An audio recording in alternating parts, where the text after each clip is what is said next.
Imagine conseguir compreender a mente do seu filho com TDAH, saber como ajudar nas tarefas de casa, como lidar com a obediência, encorajar para que ele tenha uma ótima autoestima e até mesmo saber como intervir na adolescência, nas dificuldades comuns do TDAH. Imaginou? Agora pense que você pode ter acesso a todo esse material no programa Meu TDAH. Clica no link da descrição. No finalzinho do meu mestrado foi quando, assim, no último mês, finalzinho mesmo, foi quando eu comecei a receber o primeiro recado da escola. Meu filho, naquela época, tinha uns 6, 7 anos. 6 anos.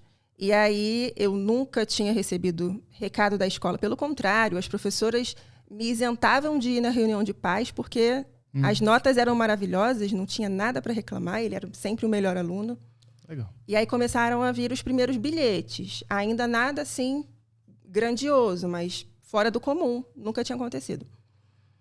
E fiquei em alerta. Fiz ali o que qualquer pai, qualquer mãe faria, né? Conversei com meu filho, conversei com a escola. Só que aquilo tomou uma proporção muito grande, de forma muito rápida. Então, hoje eu enxergo que eram os primeiros sintomas do TOD que estavam começando a aparecer ali.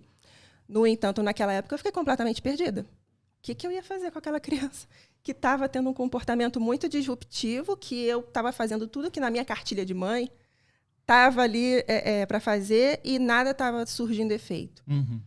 Então, não vou contar detalhes dessa trajetória agora, porque senão vou ter que ficar contando durante 7 anos, porque foram 7 anos de tratamento até a gente ter as altas.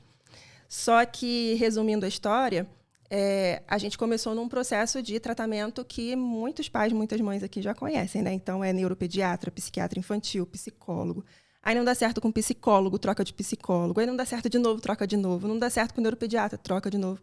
E o primeiro remédio não funciona, e o segundo remédio não funciona. Então, começamos nesse período essa trajetória. Logicamente, precisei desistir do doutorado, que eu já tinha até conseguido a minha vaga, já tinha combinado um sanduíche, né, 6 meses no exterior. E como é que eu ia deixar meu filho naquela situação? Não tinha a menor possibilidade disso. E você percebeu esses comportamentos começaram na escola e como era nos outros ambientes também? Inicialmente era só na escola. Mas como eu te falei, a coisa tomou uma proporção muito grande de uma forma muito rápida. Eu estou falando aqui, quando eu digo rápida, eu quero dizer o seguinte: a gente nunca tinha tido problema nessa escola que ele estudava, há vários anos já. E do primeiro bilhete até o momento em que a escola pediu para que ele se retirasse da escola, foram 2 meses. Meu Deus. Então, a coisa tomou realmente uma proporção muito grande, de uma forma muito rápida. E aí, depois de pouco tempo também, a gente começou a observar em outros ambientes. Então, só na escola foi só no comecinho. Depois já não tinha mais filtro. Era na escola, quando a gente ia para psicóloga, era em casa, era na casa dos outros, não tinha mais restrição de ambiente. Entendi. E aí, quando que veio o laudo após esses primeiros episódios? Como é que foi essa trajetória de tratamento? Você até comentou um pouco, mas eu queria pegar o fio assim, da história, né? Com os prazos que aconteceram as coisas. Então, foi um prazo muito longo, muito demorado. A gente começou nesse período aí da escola, e a gente foi receber o diagnóstico 4 anos depois. Então, foram 4 anos tratando o tempo todo. A gente não deixou de tentar encontrar algo que desse resultado. Só que a gente estava lidando com algo que a gente não sabia nem nomear. Então, isso era muito complicado, porque como eu já vinha de um ambiente acadêmico, né, uma formação acadêmica, eu trabalhava em laboratório, fazia mestrado, então, obviamente, eu fui atrás de livros, artigos, e aqui no Brasil a gente tem uma escassez muito grande de material sobre TOD em português. Agora a gente tem, imagina lá em 2013, quando eu comecei a lidar com isso.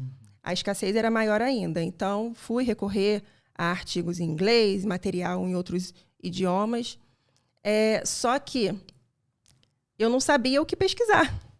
Eu pesquisava os sintomas, né? Então eu pesquisava o que poderia causar tanta agressividade, o que poderia causar uma reação tão explosiva, mas eu não tinha um nome. E isso me dificultava muito, porque eu pesquisava e encontrava uma infinidade de possibilidades, mas eu não sabia estudar de forma certeira. Então, fiquei esse período estudando todas as possibilidades. Foi, inclusive, nesse período que eu fiz tudo quanto é formação que eu achava que poderia me ajudar, assim, um pouquinho. Na tua dificuldade pessoal, né? Exato.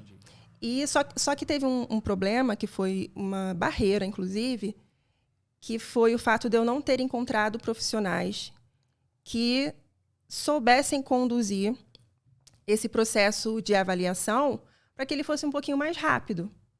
Então, as possibilidades eram muito espaçadas.